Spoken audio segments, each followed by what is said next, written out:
Hey, Matt. Hey, Mike. Want to do a podcast? Yes. Too bad. We're Okay. not going to do a podcast. Thank you for listening. Goodbye. Bye-bye. April Fools.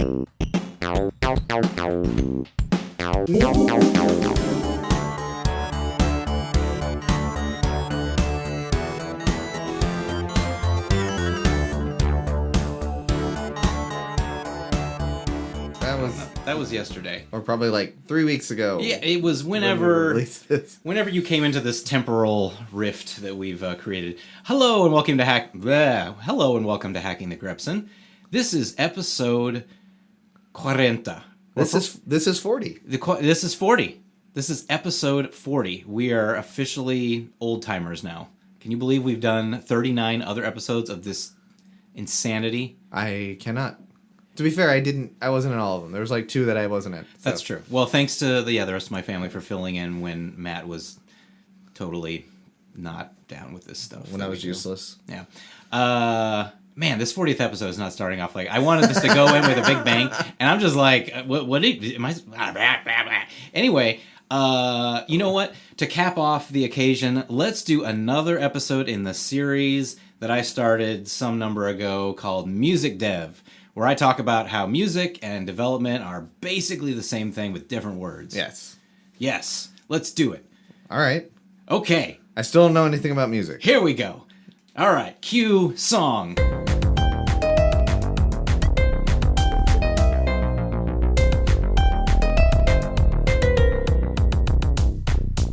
How'd you like that song? That was cool, right? That was very programmy. Yeah, and now we're going to talk... Okay.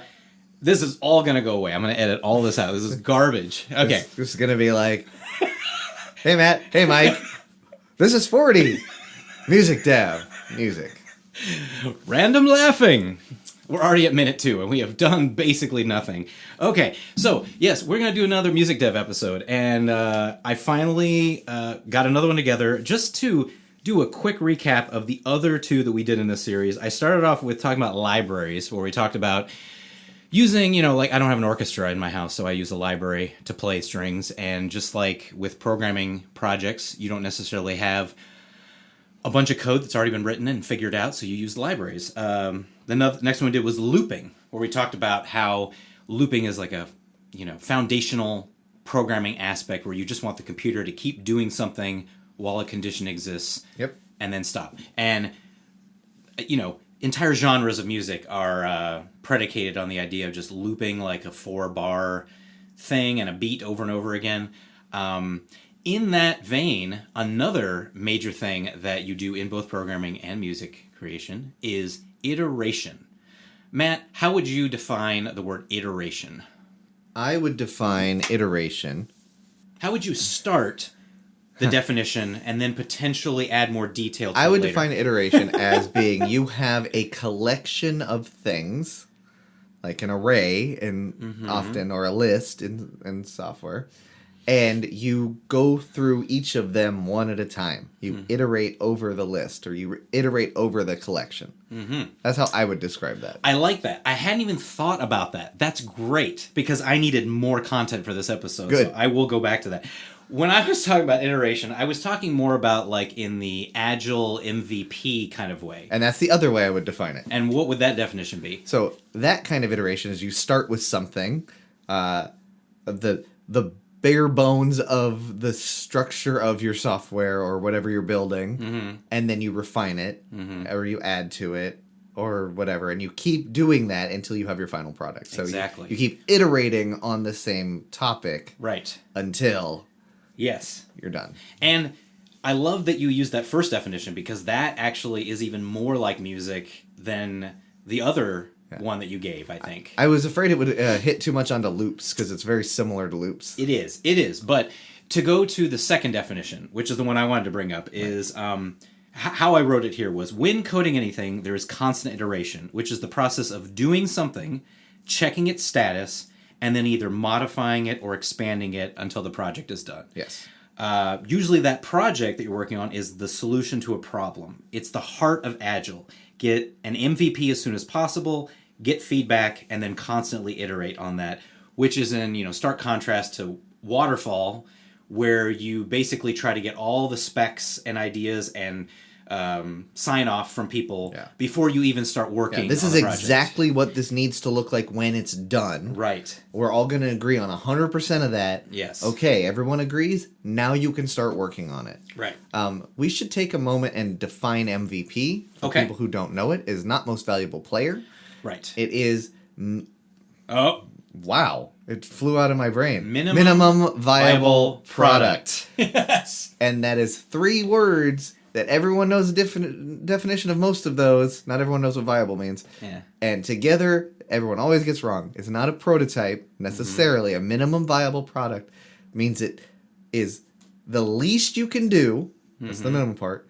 That you can add on to the viable part. That's a product that does something useful, and that's the product, right?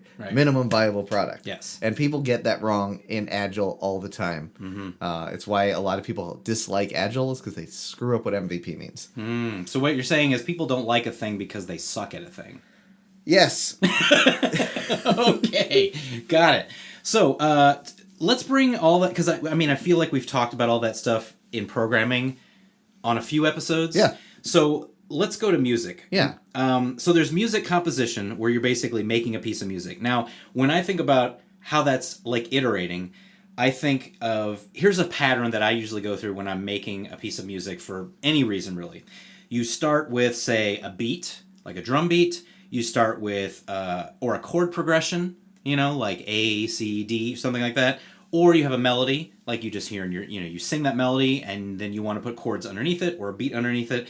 Depending on the genre of music, it really depends. Is there also another seed for that initial iteration? Might be like a jam, right? Like where you're just with people and you're all kind of playing around, and then someone's like, "Oh, I like that." Yes. And then you iterate on that, and then that seed is then one of those things you mentioned. Basically, the jam session would be sort of like in development when you get everybody together and you brainstorm. Okay.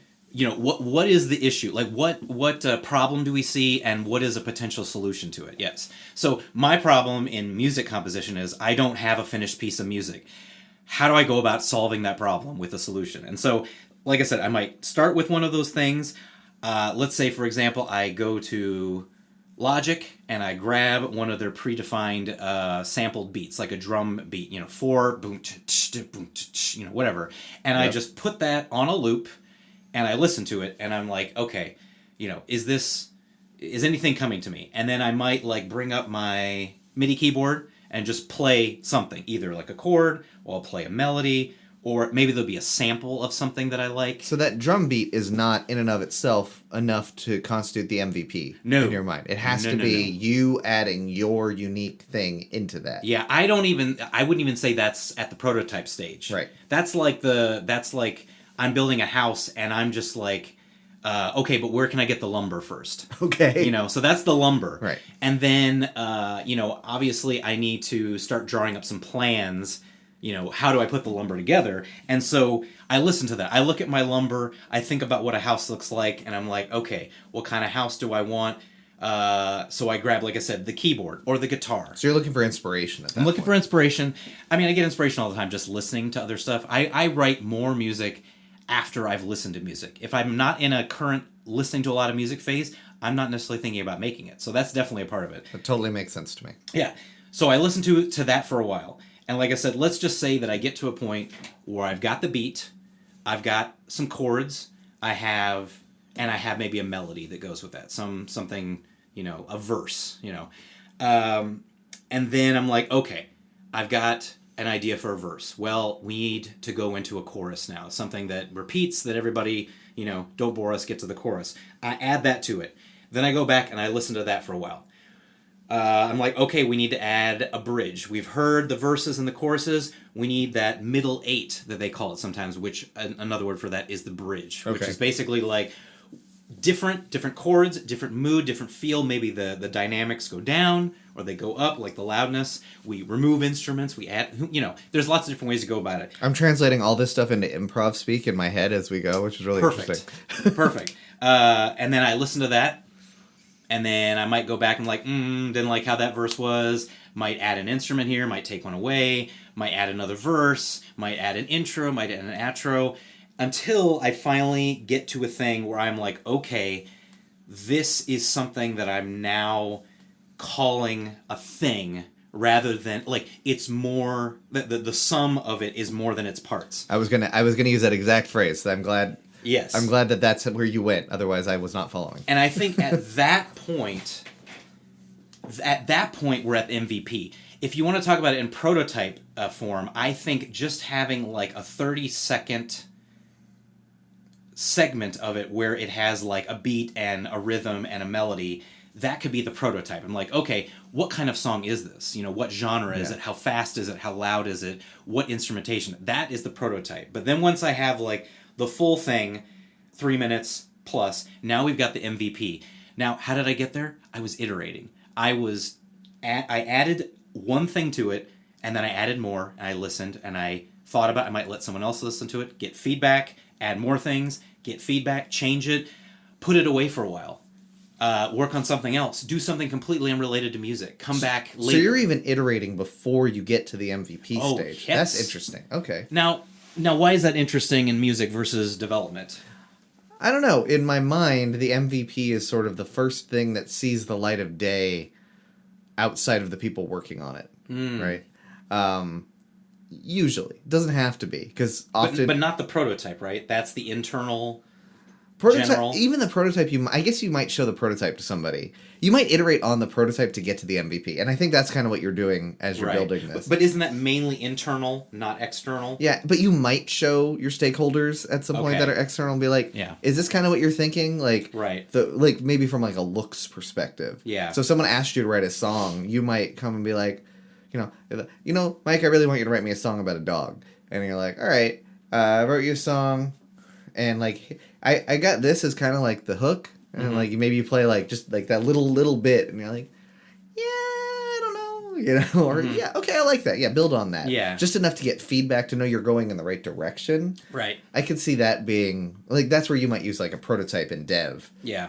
And I could see how so you sort of do that, but you're looking for feedback from yourself or by getting some distance from it or from other people or whatever as you go. Okay, that makes sense. Yeah, and I mean, I think you bring up a really good point about I think the getting feedback part is crucial to iteration and agile and music production, because it's very easy to be insular, especially in music, because it's such a creative thing. It's so easy to be like, I know what I like, I know what I've done before, I know what instrumentation I have and is available. Like, I know, like, if you ask me, what do I sound like as a musician? It's hard to say that, but I know in my head, I know what I sound like. Like, I know when something sounds like the kind of stuff I would put together with the kind of instruments I use. But putting that out into the world in some way, like letting someone else listen to it, is important for that feedback and to keep the iteration going, because a lot of ideas die because, like, I find them kind of interesting, but not interesting enough to push forward, and so that iteration just kind of stops. I don't get feedback. I don't listen to it and add more. It just kind of like goes into the back burner. You scratched that itch creatively, and then it's like, okay, but it's not enough to... Yes. Yeah, I can definitely relate to that. I would say the voice memos app on my phone is where sketches both live and go to die. Yeah. Because, like, that's where, like, oh, I have an idea in my head. I either have lyrics, or I have a melody, or I have a rhythm, or a drum beat, and I'm like, if I don't put this down somewhere, it will never get iterated on into anything else. It will remain just an idea, and so that's where it goes. My Notes app looks like that for story ideas. Yes. And that is the graveyard for those, because it's mostly a place for it to get out of my brain so I stop thinking about it. Yes. And then if I actually had the dedication and time and talent to work on those things, I would go and iterate on them and actually produce something. Right.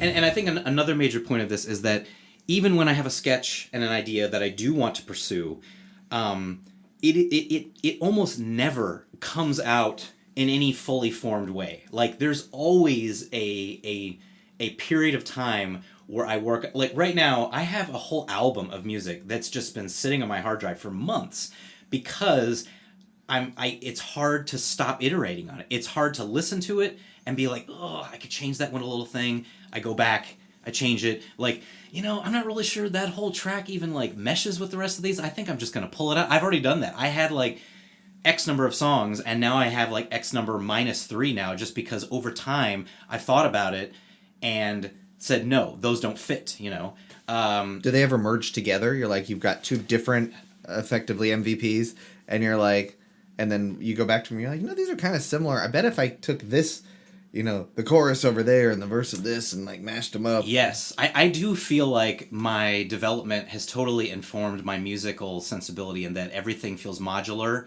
and ideas can merge, and they do, or a part of something. A track that I really liked, but I don't feel like I want to take it in a new direction. And so I'll go back to it and do it in a different way, or change the style of it, make it chiptune as opposed to fully, recorded or something like that. So there's, for me, I feel very much that art is never finished, only abandoned. And so I feel like there's constant iteration until I grow tired of iterating. And then I either say it's done, or I put it away for a potential use, or never. So when would you release in that process? Because you've got, at the time that you have what amounts to an MVP, you've got a song at that point. It's got a verse, chorus, a bridge. Mm-hmm. I assume an intro and outro possibly at that point. I don't know what actually goes into a song. Mm-hmm. I barely know what most of those words I just said mean. At that point, you have a song. Yeah. And knowing you're not happy with it. Because it's never not, 100%. Because it's not done. Yeah. Do you release it at that point, or do you iterate on it further? Well, it depends a lot on how much I like it and am interested in it. If there comes a point in time where like I'm just exhausted with one particular idea, and so at that point, if I think it's gotten to a good enough point, I'll release it, or if I think it hasn't, then I'll just shelve it. And so that most of the time I will release it, because I, at some point in my musical career, came to a point where I'm like, okay, I'm not going to be a superstar. This is not going to be my career. My level of what is releasable is not like studio recording, major label, in terms of mixing and mastering and all that kind of stuff. I'm down more here. I mean, if this is like, recording, I'm using my hand. One hand is very low. This is at like, I'm recording it through a tin can, through a cell phone from 500 feet away. And in the middle is what most of the stuff I do is. And then the very top is, studio recording with engineers and all that kind of stuff. I don't want to pay the money. I don't want to spend the time. I don't have the need to reach that level. So I found a happy medium. And so most of my stuff gets to that point and it gets released. And then some of it just doesn't quite get there even for me, and it gets shelved. Or it just stays in a perpetual state of not doneness, and maybe I'll go back to it, which is every artist's I'm never idea happy, box. I'm never happy enough with it to even let it see the light of day, but it has potential. Yeah, it has potential. I mean, I think that's creativity in general. So what's really interesting about this, and I know this is a music dev, not an improv dev episode, but yeah, exactly.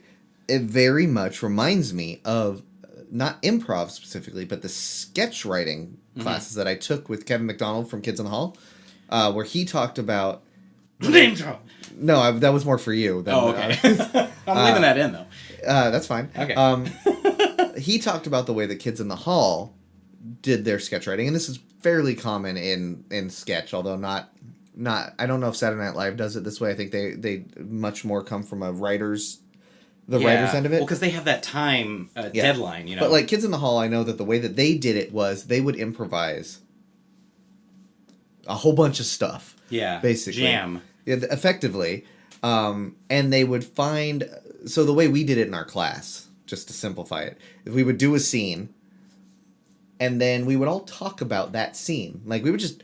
we'd get a suggestion, we'd do a thing, and we'd like, what was funny about that? Mm-hmm. Great. Now take that and go write a sketch that may or may not look exactly like what you did. When I did it, I remember we were digging a grave, and I casually killed a zombie that had risen with my shovel, but we were having a very mundane conversation. And it was a tiny, tiny part of the initial sketch, and it grew to become that nonchalance in this, the dichotomy. Yeah. The Showing the absurdity, but us handling it like it was an everyday occurrence. Right. You know, talking about like, what are we going to do for dinner tonight kind of thing. Right. That became the joke. And like, okay, so now we take that. So we had a scene in that initial, to me, that wasn't even, that was the prototype.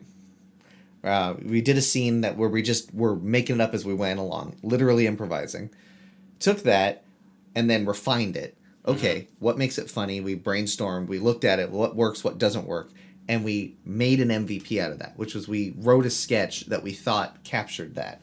That's where I would consider an MVP. And then we performed that for our workshop again. And we missed the mark. We went too far this direction. We didn't go far enough this direction. We beat this joke into the ground too many times. We need a break somewhere in the whatever. Yeah. And then we rewrote it. And we kept iterating on it, refining it, until eventually it was like, that is a solid scene. We could perform that in front of people. Right. And they would potentially pay us for this, right? Like, it gets to that point, and like that process you described and writing software all feels very much like that. Yeah. It's hard when you talk about improv because it's a very ephemeral one-off thing. Right. Often, except when you look at it in a larger context and like your improv journey and the skills you need to pick up. That's where it jives more with software development. But sketch writing very much overlaps with what you just described musically and with my software development process that I've had over the years. Yeah, I mean, it's almost like all three of these disciplines, like improv and music and development, like they all have kind of that jamming, brainstorming part of it, and then they have the sketch writing part of it. You know, like the jamming is the, get a bunch of people in a room and just start playing until you find that nugget of wisdom, and then you go write the sketch about it. I mean, I guess there's like code jams, where people get together and just like, the only thing with development is like, I don't ever just write code to write code. Like, Same. Code is like the thing that I use to make the thing, but it doesn't have the same intrinsic value that like just playing a note on a guitar has. Right. It's not necessarily fun to write code. It's not necessarily interesting to write code. The fun in programming to me is either learning a new thing or solving a new problem. Right. Either of those, that's where my serotonin gets released. Yeah. And nowhere else in that process. Yeah. Most of the, as opposed to improv, which is fun to perform, it's fun to be creative, and music, I assume, is similar to that. Yes. I think often writing software is the thing I hear the most in the creative world that reminds me of the process of software development is listening to actual, authors, where they will stare at a blank piece of paper for 8 hours and get furiously mad at it and not do anything. Right. And then eventually they do. And it's that initial spark and the completed project, great. Everything in between, awful. Yeah. I definitely don't just stare at my guitar for 8 hours until inspiration hits. Like the whole point, my process has always been I have a tool that allows me to express myself, and I kind of just poke at it until something arises that that was a cool thing, and then I take that, and that's the nugget of something else, Yeah, you're do something, poking it with a stick, and right, then eventually exactly. it's it made a noise. Right, exactly. I like that noise that I just made. Right. Can I make that noise cooler? Right. Iteration. Right, cooler. But that's the thing is I never just am playing on my guitar and somehow create an 8-minute prog rock masterpiece in the moment. There's always an iterative process. Yeah. Maybe Bach or Beethoven just sits down at sheet music and he just wrote for Elise blah, but I've never been able to do that. So that I don't understand that process. But maybe some people can do that. But for me, it's always been an iterative process. So I wonder, with software, is there anywhere in there where there is that equivalent of the fun playing around part? And I think somewhat writing that prototype often can be. Yeah. And for me, and I know not a lot of people, but for me, the refactoring as I go, I like to refactor my code as I write. So I will make it work and then make it work better. Has been my motto as long as I can remember. Make it work, then make it work better. Yeah. That's how I that always... sounds very iterative, honestly. It is very iterative, and that's what I did in college. I would get an assignment from a professor, and it's like, here's your input, here's your output, write a thing that does it, and I would write it the first way that popped into my head to do it, so that it solved the problem. I was like, great, I have a thing that does this now. Now I can make it work better. Mm-hmm. Where, it worked for the sample input, how do I make it work for the real input? Mm-hmm. Which is why you like Advent of Code so much. It is why I like that. It's fun, because I solved the problem once. Right. I tool it, I refactor it in such a way where I think it'll work on a larger scale, and then I try it, and it didn't work, and then I get mad.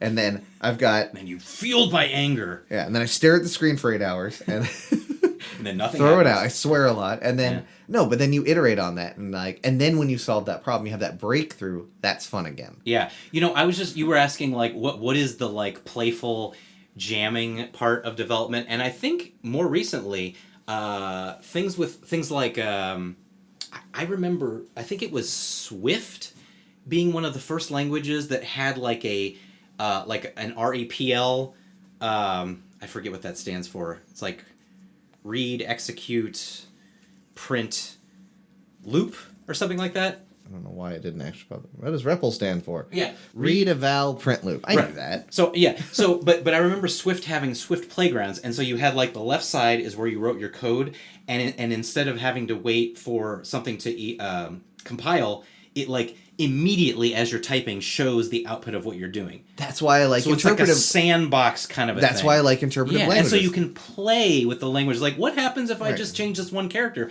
Oh, it breaks the thing. Oh, now I fix it, That's where you can come into, something like IRB for Ruby, yes. Right? And PHP also has a thing. Python has a thing. And, that's why when I'm solving problems, I like to be in the Python interactive shell. Right. I find that's where I'm jamming. Right. That's absolutely... It's like you can't jam with C. You can't. Yeah. And that's one of my issues with it. You have to know how it works. And honestly, that's one of my problems with JavaScript and TypeScript is... But you can play with it in the browser. There is that concept, but it's not as native as it is for something like Python and Ruby. It's a bit more of a pain to bring that in. The experience is not as fluid as it is in some of the other languages. Well...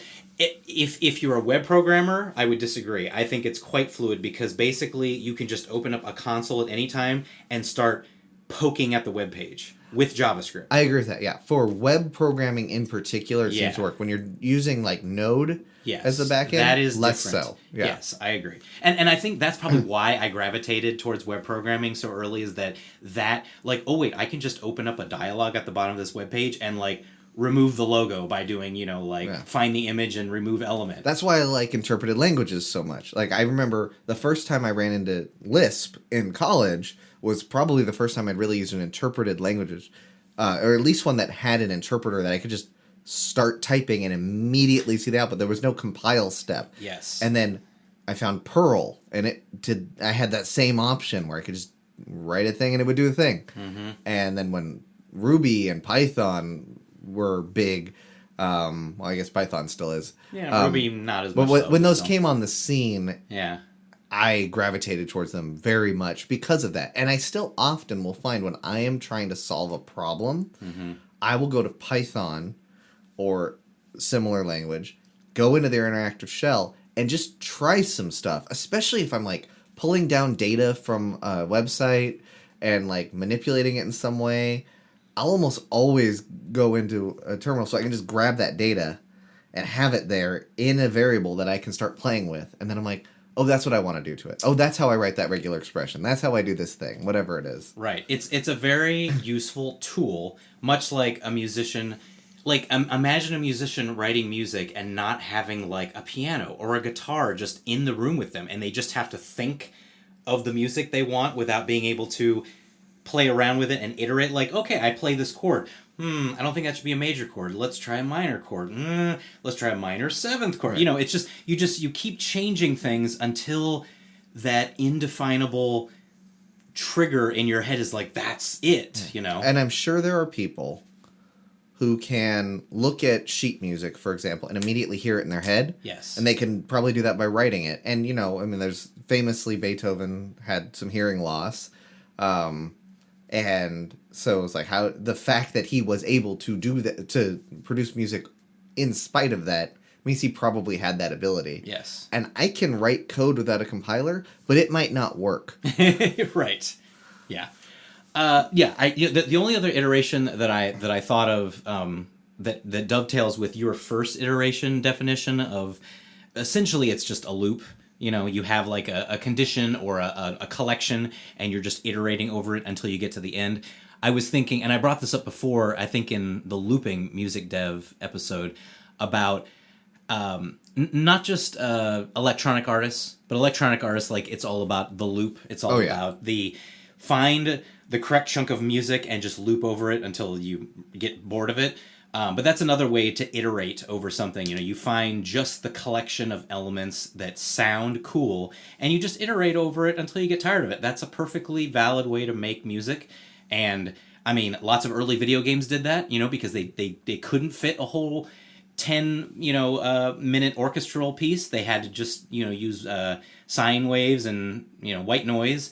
So they found a 30-second loop of something, and they just iterated over that until you quit the game. Yeah, and if you iterate over the pieces of it, if you break that down into component parts and you iterate over it, and you make a slight modification to something, or you modify how you iterate over it, that's the basic of like classical music in and of itself, from what I understand. Is like, here's my theme, and now I'm going to play it backwards in this part, and I'm going to iterate over it this way, or I'm going to change it to a minor in this this time I iterate over. Yeah, I mean, a lot of classical melodies are like, let's play this set of notes, and then let's move them all down a step and play them, and that's a classic classical move. Right. So yeah, I mean, the idea that you start with like a program and you write it and you're done, like, I think is not very realistic. Instead, you start with something and then you work on it and you change things and you add things and you just... But you have that nugget where it started. I'm making a thing. I'm making X, and then you just... it gets more and more complicated. But, like, it's all about revisiting stuff you've done, getting feedback on it, looking at it, thinking about it, changing, adding, extending. I mean, that's just, both music and development, I think it's a pretty core concept. So, any parting thoughts on this? Anything you want to add? Anything you want to change? Or are we done with this particular iteration? I want to listen to the whole episode again, and then I will have some refinements to it, and then we probably need to do that, like, a handful of times. Okay. I think we made a similar joke on the looping episode and then never did that, so we'll get right to that. Thank you for listening to this episode of Hacking the Grepson. You can go to hackingthegrepson.com and find other ideas that we have iterated on and turned into podcast episodes. And until the next one, we now return you to your regularly scheduled lives already in progress.